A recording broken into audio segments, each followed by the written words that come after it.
Okay, so this take might not be super popular with the apologetics crowd, but here we go. The Shroud of Turin. It's all over the news right now. It's one of the most puzzling archaeological finds out there. Recently, there has been a ton of hype about new research that supposedly proves that the Shroud of Turin is legit. So, what is the Shroud? Well, for those of you who might be living under a rock, basically it's a 14-foot-long linen cloth with a faint image of a crucified man on it. The details of the image seem to match the description of Jesus' crucifixion, leading many to believe that it might be an actual picture of him. But here's the weird part. The image isn't painted, it's like a photo. There are real bloodstains on the cloth, and they're in places that match the wounds Jesus is said to have had in the Gospels. In the late 80s, a tiny piece of the shroud was cut off to find out how old it was. The test said it was from the Middle Ages.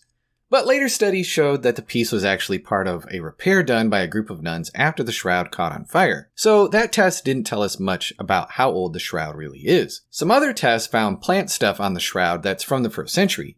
These plants only grew in Jerusalem at a certain time of year. There is even a history of the shroud that goes back to the early days of the church. Legend has it that Thaddeus, one of Jesus' followers, might have brought it to the king of Edessa. More recent research shows that the flax linen used to make the shroud was grown in the Middle East, and the coins on the man's eyes and the way the crown of thorns is placed are all typical of that region. This makes it less likely that the shroud is from Europe.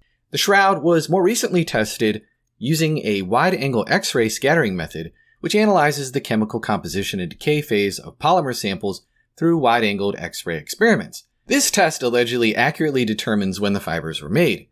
Results confirm that the shroud dates to the 1st century and contains rare soil and pollen exclusive to the Jerusalem region. What's even stranger is the discovery related to the image on the shroud.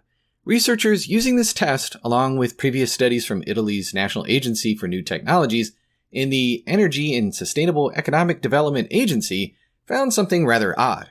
The blood marks on the shroud should have been smeared when the body was removed, but they weren't.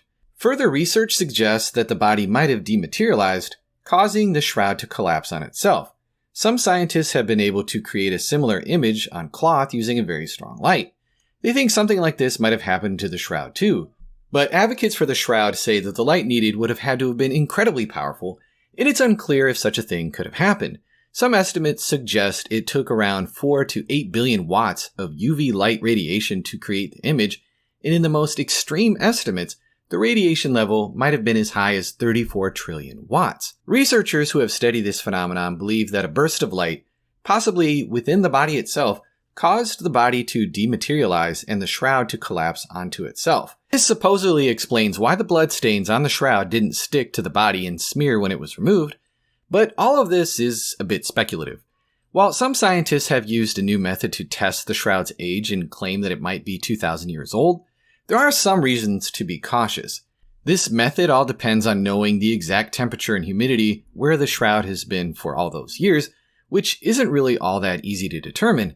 Plus, the scientists behind this research have often backed the shroud's authenticity, with one even claiming that he had a personal revelation that it really was Jesus's back in 1998. Also, a 2017 paper by some of these researchers was actually retracted after facing major criticism over its claims about the shroud's blood, so it's wise to approach their conclusions with some caution. Now, here I have just sketched a very brief outline, so I'm sure some folks will fire back with angry comments saying that I could have gone into way more detail, and they're very convinced that the shroud is real and are passionate about it. Look, I'm not claiming to be a shroud expert, but here's my big issue with the whole Shroud of Turin discussion. First off, the literature on it is mind-bogglingly vast. Keeping up with the latest research requires knowledge from over 100 different fields. When they say it's the most studied religious artifact ever, they're not lying. It's a constant back and forth debate, and let's be honest, most people aren't in a position to make a solid judgment on it.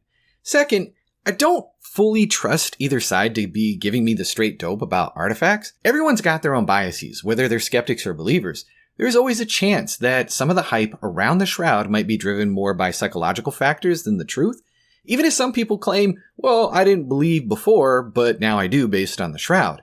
And here's the real kicker for me. We have a far more reliable source for Jesus' resurrection, the New Testament.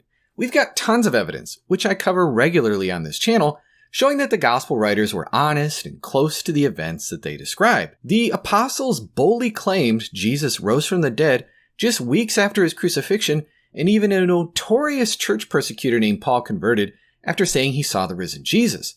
Jesus also fulfills multiple messianic prophecies.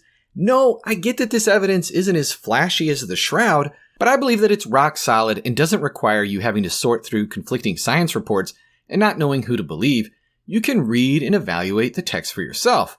Now, I'm not saying that this doesn't require some thought and careful study, but it's not nearly as esoteric. So, while the Shroud is fascinating, it can easily become a distraction. Apologists don't need a single silver bullet to prove the resurrection. Atheists love to say extraordinary claims require extraordinary evidence. Sure, but that doesn't mean that we need one single spectacular piece of evidence to prove it. The cumulative evidence that we have in the Gospels is solid, and it stands up to scrutiny without the need for complex scientific debate. Imagine you're in a trial where multiple reliable witnesses testify that they saw somebody commit a crime. Their stories match up where it matters, and they were right there when it happened. Now, the prosecutor introduces a piece of physical evidence, a complicated, controversial scientific analysis that only experts can understand, but even the experts disagree about. It might sound impressive, but if you've already got solid eyewitnesses, how much does that complex evidence really add? Not a whole lot. That's how I see the Shroud compared to the New Testament.